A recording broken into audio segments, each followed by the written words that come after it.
Good morning, and by now everyone has seen some of The Last of Us Part 2 reviews, either on Metacritic or just do a Google search, you'll find a whole bunch. And, oh, it's perfect. It's 9 out of 10, 10 out of 10, etc., etc.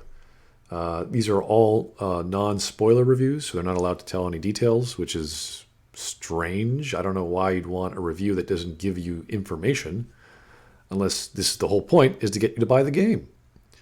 I would rather have detailed reviews by critics I like than a sort of hush-hush, hey, this is going to be good. Like I said so, I want to know details. Details are very important to these kinds of games.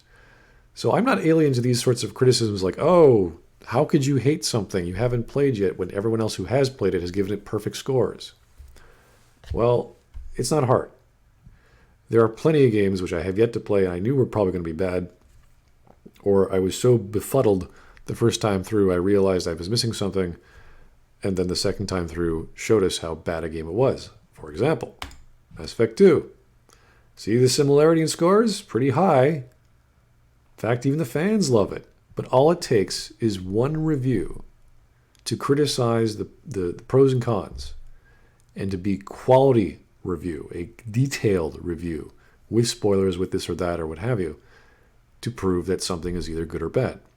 It's the results of the argumentation from the reviewer or the critic that matters. So they could have thousands of reviews. I don't care. All it takes is one very good review with good argumentation, good evidence that matters. And this is kind of funny. If you look at the IGN review, it gave it 100 or whatever, I think. But the Japanese version of IGN goes, no. Last of Us 2 tries too hard to differentiate itself from its predecessor. Part 2 lacks the poetic serenity that made the original road movie-like epic such a masterpiece. On top of that, uninteresting new characters burden the story, making Ellie's journey feel conventional and not nearly as captivating as the original. So in any of these games, cutscene-driven games or story-driven games or whatever you want to call the cinematic experience now we have in AAA games, it's really all about story. If you get the story right, all the other problems of the gameplay or the pacing and other elements in the experience are usually forgivable. So if people fall in love with the characters and the story, everything else follows suit. So that's what we focus on in these criticisms. So here's one from Ars Technica, and this is a 3-pager review. A less confident, less focused sequel. You don't want to hear that in a sequel. You want the sequel to be bigger and better. So more of the same. And when you see reviews like nothing good can last, out of focus, a muddied message, you're like, okay, this is probably not going to be what you expect. And the last 3 points on the bad are story loses focus quickly and fails to get it back. That is strange. You would think there'd be some build-up, like something is working, and then there's some build-up, and then it goes bad, and the story works or doesn't work. But here, it just loses focus from the get-go. Character motivations are often hard to parse or seemingly nonsensical. This is not good. If you don't have a good motivation for your revenge story, what the hell are you doing telling a revenge story? We're going to get into some examples of classic revenge stories that work and why. But if you can't do something basic, and there's 2 basic ways to tell a revenge story. One, straightforward. Person A wants to kill person B. And it's this whole build-up towards that event. Or it's this elaborate plot with intricacies and multiple characters and multiple subplots. And if you can't get the motivation for any of those, you have no business writing a revenge story. Intentional themes on the cycle of revenge get muddied beyond recognition. Again, this is not good. If you want to tell a story of how revenge is bad, and you're telling a revenge story, that's not a good idea.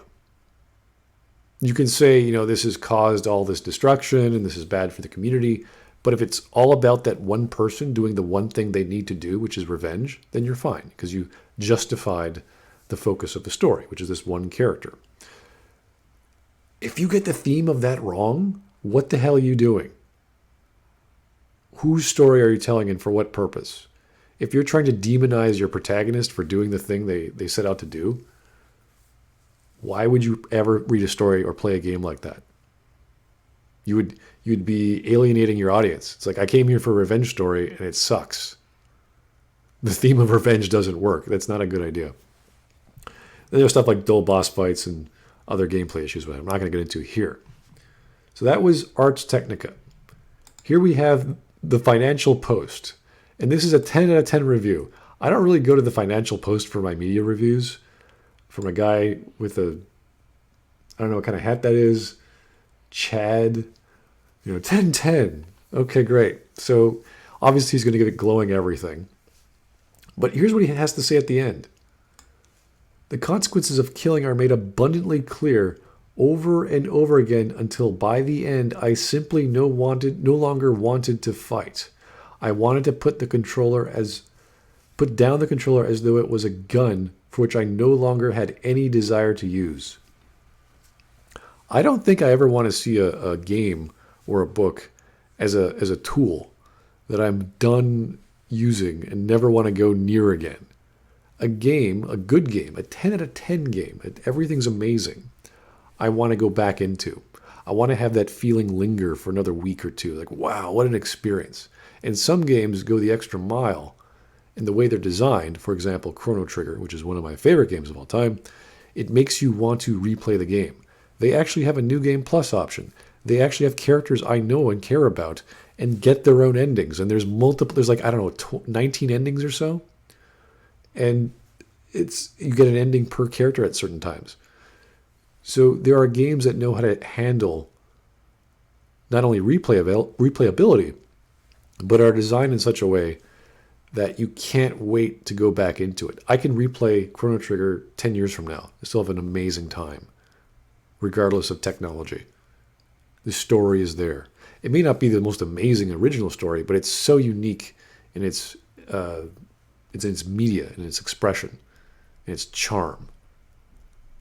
And it's not this downtrodden story of, depression, despite it being a time travel story, which is very difficult to pull off. Anyway, here's another review from Kotaku. Not a site I go to anymore for anything, really. It's another not a positive review.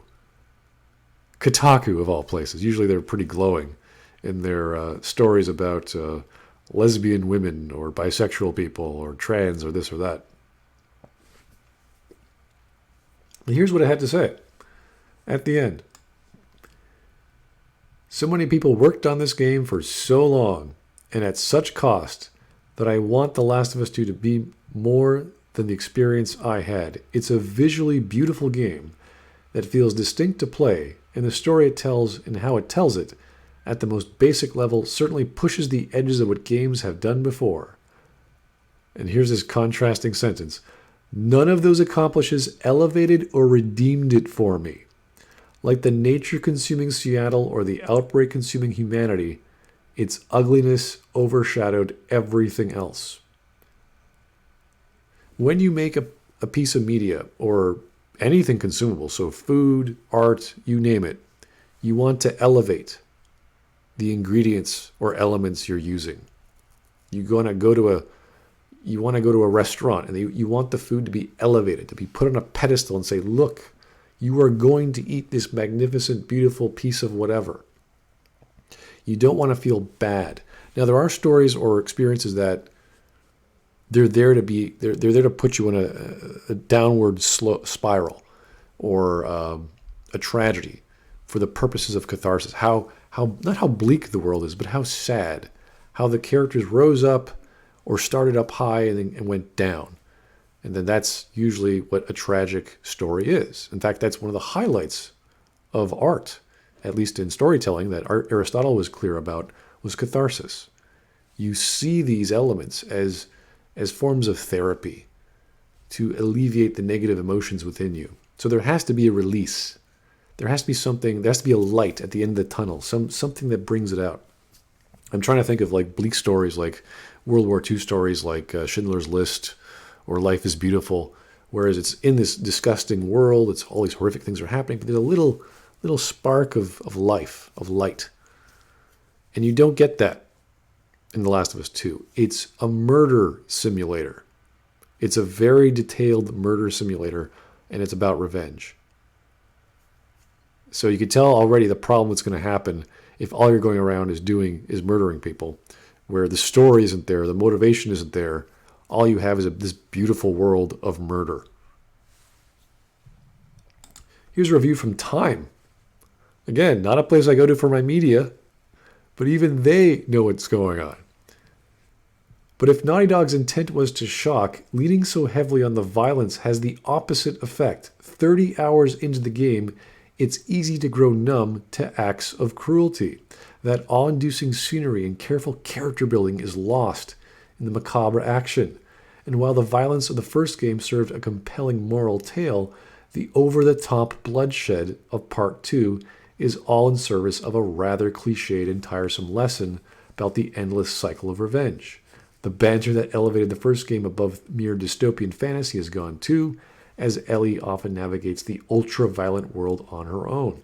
It makes for a lonely, depressing experience at a moment when many of us are already feeling lonely and depressed. So here we have this dystopian, post-apocalyptic world where there's some infection, there's zombies. It's like, who cares about that?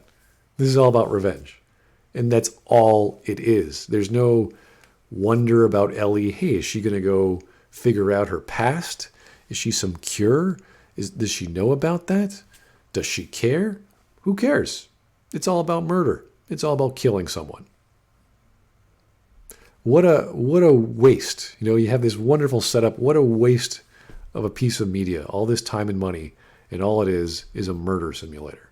And it's so bad. Even whatever Time.com or Time Magazine, whoever works there, whatever gaming expertise they have is like, oh, this is repetitive. It makes me feel numb. Here's a review I wasn't expecting from Polygon. Polygon, the leftist-leaning, the most woke publication ever. What do they have to say about it? We're better than this. Of course, they're going to say we're better than this, but it's you'd think that they would have signed up for this massive review and have been totally on board with whatever Druckmann had involved.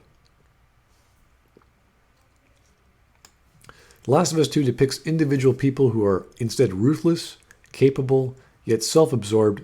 His perception of violence is limited to how it affects them and their chosen family members. They are almost unbelievably unable to see the bigger picture. This is not a word. Unbelievable is never a word you want to see in any story review. If anything is unbelievable, even in a video game or the video game elements, that is a bad thing. That is always a bad thing. Unbelievable is never a descriptor for your work or a piece of art. Part 2 ends up feeling needlessly bleak at a time when a nihilistic worldview has perhaps never been less attractive. I wouldn't say that's relevant to the times as of the conditions we're in now, but being needlessly bleak or nihilistic is definitely not the way you want to go. Its characters are surviving, but they're not learning, and they're certainly not making anything better. Here's a huge problem. Massive problem. With revenge plot, the whole point of revenge is to alleviate the problem, the block, the emotional hurdle in the person who seeks revenge. They want to have freedom from that feeling. They want to get out of that world of pain and suffering or numbness. That's why you go on this journey of revenge. In this case, there is no journey. Ellie isn't learning anything. No one's going through a character growth. Whether the character growth is positive or negative, to them it should be positive. To us, we see this destruction and death. We're like, holy crap. But there should be a progression. If you don't have progression, if you don't have this long 25-hour experience or whatever, however long the game is, and no one learns anything or contemplates what they're doing, what's the damn point of going on the journey? Why didn't Ellie just stay home and I don't know, kick a dog or something? But she went on this journey. Maybe she kills someone at the end or not. I don't know. Again, there's no spoilers here. But she didn't learn anything? If the character in the story doesn't learn anything, What the hell is the audience going to learn? They have to make up their own minds? Oh, wow, I just murdered hundreds of people. And the target of my revenge had no value, had no meaning. That's the message you want to share? Life has no meaning? I just slaughtered hundreds of people for no reason? That's not a very good revenge story. This is Polygon, who should love the fact that it's a lesbian young lady or empowered young woman or whatever. Maybe the most surprising thing that The Last of Us 2 offered me was the surety that while the game was made with great skill and craft, we are actually much, much better than Naughty Dog thinks we are. Where's the humanity, Naughty Dog? What did you do to it? What did you do to that poor little girl who we thought of as a daughter in the first game? She's a murder machine. Where's her humanity? Here's Vice.com. Again, another place I wouldn't really go to for anything. But it's a grim and bloody spectacle, but a poor sequel. Like, this is actually not a bad review. It's short and sweet. It's clear to the point. I like reviews like that. Again, I always just focus on the ending because that's what summarizes something. The Last of Us 2 feels complacent, yet also preoccupied with its predecessor. Every facet of the original game has been expanded and enlarged in the sequel, but not actually improved. When you think of a sequel, you want bigger and better. You want more of the same, but refined and done even better. In this case, The Last of Us 2 is 10 hours extra too long, and nothing's been improved. You can see the gameplay is more elegant, there's more features, this and that. From what I've heard, there's less puzzles. There's less interesting maneuvers to do. It's all violence. You're stabbing people in the neck most of the time. It's as if its only inspiration is the original game and the well of pop culture it was drawing from. There is practically nothing here we haven't seen and done repeatedly throughout previous Naughty Dog games. It sets out to surpass its predecessor, but the only meaningful contrast between them is in its even more oppressive bleakness and violence. It digs 2 graves, fills them with blood, then just effing wallows in them. That's a pretty brutal conclusion to the story of The Last of Us 2. It's just bleak death and violence. Now, I'm going to talk about some actual stories that did revenge properly or well or beautifully. The most classic is Hamlet. Well, okay, maybe the Iliad, but Hamlet's the big standout. It's probably the most famous of the Shakespearean tragedies, and it's a straightforward, clear plot. There are some other players, there are some other side characters, but it's a very clear, simple plot to follow. There's not too much conniving and machinations going on with Hamlet. There's some with other characters, but at the end of the day, a whole bunch of people are going to die. And how they get there is a sad and tragic tale. And if you haven't watched it or read it, I mean, what are you doing? This is a classic. It's pretty famous. You probably have heard what goes on, but it's a tragic, beautiful story. Another one, classic, a little more modern, Count of Monte Cristo. This is an elaborate plot, a very intricate story of revenge, where there's all kinds of characters. In the previous scene I was at, or the previous image, was all the players, all the connections and what's going on and who does what. What a strange tale of revenge. It's hard to grasp at times. There's various iterations and tellings of the tale on the stage, even in anime and comic books. So this is the extra. There's 2 ways of doing revenge: the simple and the complicated. This is the complicated, and it's very difficult to do this. And that's why we look to the Monte Cristo to see how to do anything really with plots that complicated. So it didn't have to be revenge, but because it was revenge, this is the best example I could think of. Now, more modern tales for me, the 9th book of The Sandman, or the trade paperback rather, The Kindly Ones. And if you don't know, the 10th book is called The Wake. Guess who dies? It's the Sandman. So the 9th one is where we see the intricacy of the Sandman's plight. So the revenge plot actually is one of many side stories in this. Well, it's actually probably an overarching plot, but not seen from that person's perspective. And the character who's on the revenge journey is the daughter of Wonder Woman, actually. And that's never really stressed, but that's just what happens. And because of the nature of the world, the setting of dreams and myth and mysticism, killing off a protagonist is very tough. And this is one of those examples, just because I wanted to talk about The Last of Us, it relates to that, of how it's done and done well. And you're talking about killing off the main character of your actual series, but we're talking about Neil Gaiman here. He knows what he's doing. There's all sorts of magic. It's a dream world, so you can get away with a lot of things in this sort of setting and this sort of mysticism. So that is a more modern example to me that I thought was done very well. And it's a clear plot, but it's surrounded by other plots. So it's not the focus of the narrative. It's just one of many things. And it's the overarching plot that connects all the other things together. And my personal favorite, which is just because of The Princess Bride, you have Inigo Montoya. This is also a side plot, but we like the character. He's attractive to us. His story is simple. He's down on his luck. He's a rogue. He's been doing this one thing all his life, seeking revenge, and he finally gets it, and there's this huge payoff, and it's all he's ever wanted. It's nothing dramatically cathartic to the audience. It's one of many stories, but it's done in a high adventure setting. So you have the theme and the setting and the tone work properly. It's not this grim, dark story. So you can tell revenge plots properly, whether it's in comics or movies. It's been done before, and you have to use those as examples to build up your own story.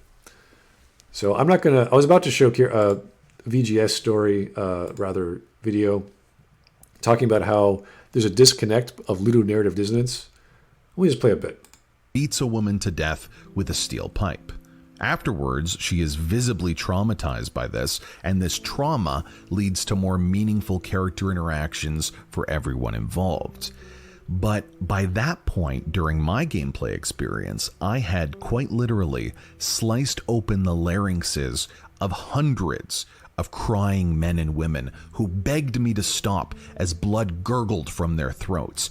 Okay, so that's the aspect of ludonarrative dissonance where you have the gameplay not reflect the story or vice versa.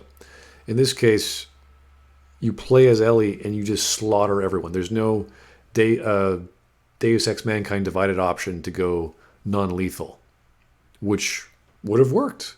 That would have been fine. But no, it's just constant murder. And then when you have a cutscene where you then kill someone, and it means so much to the character, when you, the player, have just slaughtered hundreds of people, doesn't make any sense. So not only is there a bad story of revenge, you have this disconnect between gameplay and story or cutscenes that don't add up. Why is Ellie doing what they're doing? And here's an actual really good clip from SkillUp again, in his discussion of this disconnect. Especially towards the end of the game, man. Can't spoil it, but like, I was laughing out loud at some of the decisions these characters were making because it was so unbelievable and so impossible to relate to those decisions. I was like, how has this been written this way? The last 2 hours were pretty weak. Oh, man. It definitely... I was exhausted by the end of that. It doesn't finish on a bang. I would even say... whimpers. I would even say that the last 2 hours actually undo the first 20 hours of this game. Okay, so here we have another horrible example of an ending of a story undoing the entire experience, which is kind of like the ending to Mass Effect 3, which ruins the entire trilogy. But it's bad storytelling elements causing even worse storytelling scenarios. So one thing builds upon itself. So we have ludonarrative dissonance, disconnect between game and story. The story itself does not work as a revenge story. Then you have the actual point of the story, which is revenge, to kill someone. The last 2 hours of that, whatever experience that was, undoing the entire journey that the character was never on. I don't know what that story is anymore. If you tell me a revenge story that doesn't have revenge or that contradicts what came before, what are you doing? How did you write this? It's a very strange thing. I'm going to just show a clip. Not going to watch it, but he compared it. This is also SkillUp. He compared it to the the sequel trilogy, as well as, I believe it was season 8 of Game of Thrones. That's the kind of feeling he had from playing this. So amidst all these wonderful 9 out of 10, 10 out of 10 scores, and I don't know what these people are talking about, because all you're talking about is fanboyism or selling a product, whatever they do on those websites. We have actual critics and non-gaming site critics. The Financial Post, Vice.com, Time.com, all saying the same thing. It's just over-the-top violence from a story-driven game with ludonarrative dissonance and an ending that doesn't match the plot. So all it takes is one good review, one detailed review, to contradict all these stupid 10 out of 10 scores or ignorant 9 out of 10 scores, whatever you want to call them, to come to the actual quality understanding of The Last of Us 2. Anyway, that was my little bit. Thanks for listening, guys. Have yourself a great day.